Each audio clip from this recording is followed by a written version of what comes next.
Hello and welcome along to another episode of this Snooker 19 career, the other O'Sullivan with me, Daniel. It's episode 26 and today we're back as promised for the final event of the series. We're starting the season-ending World Championships, and can we complete our quest to emulate Ronnie O'Sullivan and win the World Championship just as our namesake has? We've obviously got a long road to do that as we're in the first qualifying round at the moment, and as I said, over the next couple of months I want to show you a part of every single match every Friday, and hopefully we'll be able to go on a big long run and make it all the way to the World Championship final. That could be the perfect ending to this series, but based on our recent form, that's going to be far easier said than it is done. There's £5 in prize money up for grabs just for winning the first qualifying round, so the difference in prize money just shows the magnitude of the event as we go into the first qualifier today, and even that hasn't been plain sailing. We're playing against the World 120 and unfortunately it hasn't gone to plan. There's also been a big update to the game this week, so it does look slightly different and a bit more cinematic in and around the table. But unfortunately in this best of 3 frame match, we're down to another tense decider. It's 1-1 here between us and Fan Zhengyi, and hopefully we'll be able to get over the line. We'll be back in a moment for our break off. Okay, it's our break in the deciding frame. Not really a good sign, as when we had the break off in the first frame, we lost it pretty heavily. We did come back with a fantastic break last time round, and unfortunately we missed the yellow on its spot, otherwise we would have been on for a century. I've got to say the graphics have been brilliant since the upgrade. In and around the table, it's a very authentic experience. You feel quite closed in at this Crucible Theatre, as they've got the partitions up between all the tables, as you would expect for the qualifying round. You can see there we've only got the little section of seats. So let's try our usual break off with about 40% power. We've slightly underhit it, so I don't know if we'll get past the balk line, but we've kept the reds pretty well bunched, and in the end we've just nudged past the brown. A really good break off, and we're putting our opponent under early pressure. He's going to play a defensive safety, just nudges the outside red, and he almost pots the cue ball as well, but thankfully it bounces off and he cannons into the yellow, so there's no worries of a snooker. Now normally at this point I'd probably try and do something clever, try and play off the outside of the other edge of the pack, but on this occasion we're taking no risks. We cannot afford to go out in the first round here, so we've just played a safety off one of the reds and we're trying to get in behind yellow and brown, though unfortunately we've just cannoned the yellow and we've left a quarter chance on that red, although it's a very long pot at a poor angle. So let's see if he goes for it. Certainly shaping up that way, but he misses it comfortably and cannons the middle pocket with the cue ball, and I think that red's going to come back down as well, although it's not quite into a potable position. I think the red that's loose at the bottom of the pack goes though, so we may well be able to pop that in the bottom corner. It's just whether we can find an angle to get on the black, which is going to be crucial if we're going to make a break here. So let's just try and pot the red first, and after that we'll worry about position. The aim is of course to go past the black with 45% power doing the trick, and then come back up towards the blue spot, although it may be slightly under hit. In fact it looks like it's going to be perfect in the end. We've got a great angle if we want to screw into the pack. If we'd stayed just below it we would have had the other red, but now our hand's been forced. I think we're going to have to be more defensive. So we'll try and go for the near side of the pocket, just so we can blast into this pack here, see if we can split the reds, and then it's just about whether we get a bit of luck. So we're going to try and hit the pink almost half ball. If we hit it full ball then we will just end up getting snookered, so we want to try and give it a little bit more and hope we get some luck. So 83% power, cross your fingers everyone. Not really the cannon we were going for, but we've nudged one of the reds loose to the bottom of the pack, and that's going to be an easy pop to the corner. We should be able to get up for the black from there as well, so I think that's a pretty good start to the break. Just 20% power will do the job, and we'll bounce back off the cushion for the black. The red's in and we're on the black perfectly, and now we've got to think about position a bit more. Do we stay on the bottom cushion for the loose red to the middle, or do we try and come back up the table, or maybe even cannon into the pack? I'm really not sure. I'm a little bit tired at the moment, but I think we're just going to make sure we pot the black and try and go for the one loose red first. So let's see if we can avoid the black spot. We don't want to be snookered here, but we can play safe if we need to. We're not going to be taking risky long pots on. I'm a little bit nervous about this frame, so hopefully we'll be able to play it safe. It looks like we've just about got on this red to middle, and again we're going to try and screw back a bit. That's just so we can hold for the black and hopefully give ourselves an angle to go into the pack.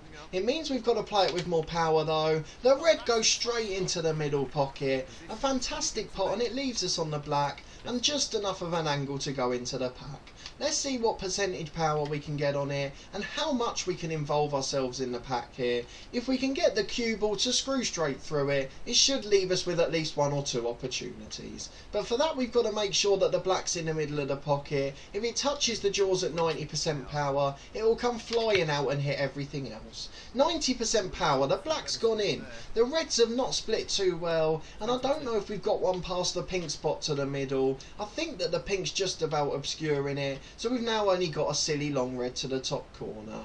A really difficult pot, and there's even a risk of it cannoning into the other red, so it's going to be a very important moment in this frame. As we try to wrap things up here, this red will pretty much secure the frame. It's going to be a very difficult one though, so we're just going to try and roll it in. So here we go then, it's the crucial moment. Will this red roll in? If we miss it, we've left the table open, but it's into the heart of the pocket. We've got an angle on the black to the bottom corner pocket, or for the blue that's pretty straight to the top left. So we're just going to pick the one that gives us the best angle. I think if we come off the cushion here from the black, I think we should be alright, to be honest. So let's just try it at about 35%. There's a couple of options on the way up the table. We've overhit it slightly and the cue ball's going to cannon into the red, and that's knocked one safe, which isn't particularly good. But I think that one we were looking at to the right of the pink spot is now going to just about be available for us. We can just reach the potting angle, which is absolutely lovely, and I think we're just going to try and roll this one in. No need to take any risks here. 19% power will do it. Make sure the red goes in. Make sure we can get to the potting angle of the black and make exactly the same shot as the last time we potted it and come back up to roughly the same position. Ideally we'd like to come a little bit further just so we can go for the red above the blue spot, or alternatively we want to cannon into the reds, so we're going to have to hit this a bit harder. 62%, and we've just missed the reds. We've gone miles past the middle point of the table, and we're going to be snookered by the brown here, so we can't get to that red to the middle pocket. We've overhit it by 5%, and that is exactly the damage it causes. But at least we're still in a good position to play a safety shot, and we have got a lead of 38 thanks to that quick fire break. So we're going to play a safety off that loose red. Just make sure we miss the other one on the side cushion. So we're going to play this a little wider than normal, even if it means we don't get the snooker. 39% power. We've underhit it very slightly, so I hope we don't leave that red on. It looks like we're going to go up to the top of the table, and the brown's just about come to our rescue. There is still one half chance to the bottom corner. The red's relatively close to the pocket, but I don't know if the distance will put him off. He's gone for it. He's missed it in the end. It almost looked half-hearted. It was a little bit of a safety shot in the end, but he has got in behind the brown, or has it just rolled past? The cue ball kept rolling, and now we've got the loose red to the middle pocket. I think this one should be frame over. If we don't win from here, we've got no one to blame but ourselves, as we've got an easy pot on the red, and we should be able to roll it in and screw down for the black. Let's see what happens with the cue ball. It's just going a bit too quickly, and again we're making the pot very difficult, and that is the story of our last few events. We just keep getting out of position sillily, and now we've got to go for a big long pink to the corner when we should have had an easy black. Again, sillily might not be a word, so apologies if I'm making words up now, but I'm getting a little bit frustrated here as our form's escaping us at the worst time of the season. So we're going to try and make sure we pop this straight again, and we're just going to keep the cue ball down on the bottom cushion because we don't want to leave anything easy and make a big break available for our opponent. The pink's just missed. He's rattled off the jaws, and although we've come down for the bottom cushion, there is a red behind our head there, so it is going to leave a half chance on. It's a difficult pot and it's hard to get on a colour, but the red drops in and he's managed to get on the black. So we'll let him go and make his break, and hopefully the Chinese player won't be able to get ahead and he'll make a mistake to gift us the frame. But a 38-point lead may not be enough here, as the reds are pretty nicely spread. To be honest, we'd forgotten some of the positives about playing lesser ranked players. mainly that they make more mistakes than the top pros. A simple positional shot gone wrong, the pink's missed and it's flown up the table, and now we've got an easy red to the middle pocket to get back down for the black. We probably only need a few reds to wrap things up, and there's 3 more left in a decent position, so if we can pot those I think we'll be very happy and comfortably through to the next round. So we've just got to make sure we do the job here. Hopefully we're able to do it effectively. I'm not quite sure how we're getting on the red here though, so that could be a little area of concern. Let's just go for 40% power. We want to come off the cushion and come back round ideally, and hopefully we'll finish just above this red, and I think we've got enough of an angle there, though we may have to come up for the blue. The other alternative is that we try and cannon these 2 reds to make sure they're available as well, but I think at the moment it's the risk-free approach. Let's just make sure we pot another red and colour. With the way that we're both performing, it's been a really scrappy game, and even that red only just makes it in the pocket. A lead of 30 or 40 could be enough. We might not need to go and make a half-century break. So there we go, we're on to the blue okay. Not the best potting angle again. It's a pretty poor shot to be honest, but we do manage to get to the potting angle at least. Let's try and cannon into these 2 reds, hit them half ball and see if we can split them. We just need a little bit of luck from that point, and then those 2 reds and colours will certainly win us the game. 39% power, we've slightly overhit it, and that means we've missed the reds, and now we haven't got a pot on at all. What a disastrous moment again. So we're going to have to play safe. We're not going to touch the other 2 reds as they're in good positions for us. Don't forget we've got the lead of 36 points, so we need to make sure we protect that rather than trying to play expansive shots. 17% power, just nudged one of the reds and rolled up the table, and the cue ball's gone behind the baulk line, so it looks like a pretty decent shot. I don't think we've left any pot on, and I'm interested to see what our opponent does. He's trying to open up the table, so he's been more aggressive in his safety there, but in the end he's just put it safe on the other side, though he may have got a snooker on all 4 reds here. I don't think the blue's covering the one in front of the black though, and we've got a pretty good angle to get to it. The 2 on the other side of the table are covered, as is the one to the right of the blue, but we can play a decent safety here, the usual 40% power, and we'll come off 2 cushions to get back behind yellow. Let's see if we can manage it. The red's gone safe behind the black, that's a good start, and we're coming up pretty close to the pink there, but again it's in a decent position.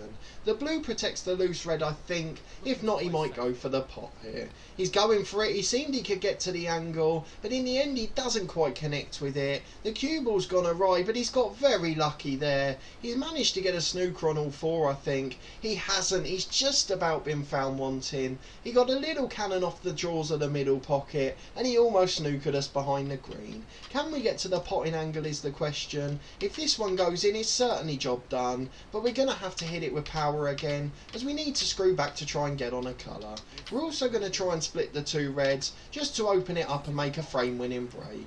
We split the 2 reds beautifully, but we snookered ourselves on every other colour, so we're going to have to go for a difficult black here, and if we manage to pot this, we can enjoy and start to celebrate. 30% power, nothing too frantic. We don't want to risk it coming off the sides. It rolls in off the jaws, and we've come up perfectly for the red below the blue spot, so this should be job done. Just red and blue to confirm it. Let's get these 2 out the way then. Firstly the red into the pocket, very lightly hit, and we've come the wrong side of the blue, but it doesn't matter, that's all we need, and in fact we can come up for the pink here. It's pretty straight and it's an extra point, and the more we put on the board the less likely they are to come back to the table. So let's do that one and screw back down. 60% to make sure it goes in. The pink's in, the frame is 1 bar in snookers, and we've come back down the table, and although I don't think we've got a potting angle, we certainly don't need to take any risks.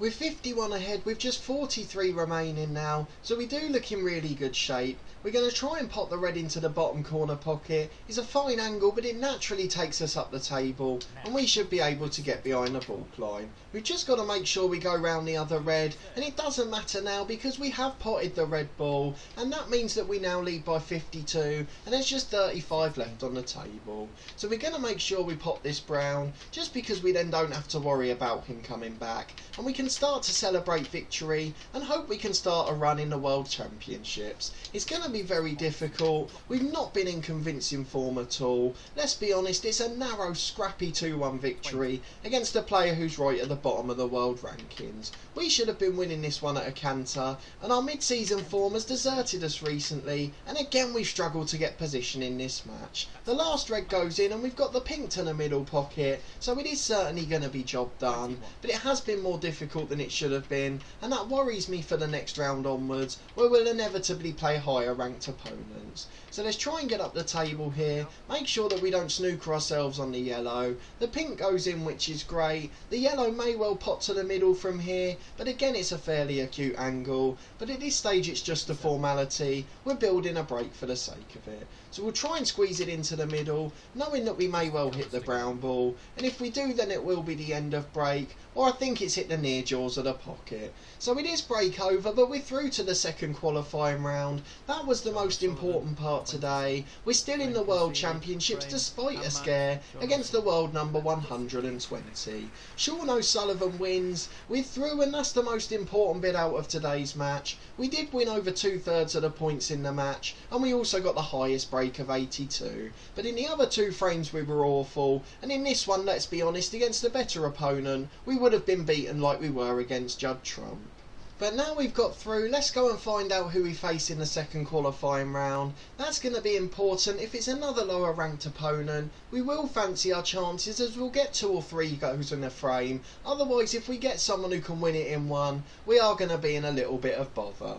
So the complete opposite end of the spectrum this time, an experienced pro Fergal O'Brien, now down at world number 60, but he's got bags of experience and he's been on the big stage before, so he's certainly going to know how to try and stop us. It may well be a bitty game, but we've got to try and get past these guys. If we make it through, it's another 10,000, and in the rankings that will certainly send us flying. It is the last tournament of our career, and it's important to us that we finish in the top 32, and of course this one is a best of 5 frame match, so we'll be back at a slightly different point next time. But if you did enjoy this episode and seeing us get over the line in the first qualifying round, please do put a thumbs up on the video. The World Championships dream is still alive, but I'm sure you'll probably agree with me, if we play like that for the rest of the tournament, we won't have much more of it to show. We've got to step up our game here, as we're facing a player who's twice as good according to the world rankings, and he's actually been ranked ahead of us for most of the season, so it's something we've got to be very aware of. But of course we'll be back next week for the conclusion of this match. Hopefully it will be another success, and we'll be able to continue our run in this championship as we try desperately to emulate Ronnie O'Sullivan. I was really nervous about the epic anticlimax of us losing in the first qualifying round, but now we've bridged that hurdle I feel a bit more confident, even though our performances haven't been great. Subscribe to the channel for daily FM19 content, as my channel name gives away. Every Sunday to Thursday at 4:30 we've got episodes from my Torquay United story. We're trying to take them to the top of English and European football, and it's certainly been a dramatic last couple of years. There's also 3 episodes a week from my Cricket 19 career. That's every Tuesday, Thursday and Saturday at midday. A massive thank you to everyone that supported that series, as well as the Ashes Test playthrough we did beforehand. I really have appreciated the support with both, and can't thank you enough for giving it a try. Then there's weekly content from this Snooker 19 career, which will continue to the end of this event. Hopefully we'll be in it all the way, and we won't get beaten by one of these qualifiers. So fingers crossed we can find our consistency again and go on a run, and I hope to see you next time to find out if we can, as we finish this second round qualifying match against the experienced Fergal O'Brien.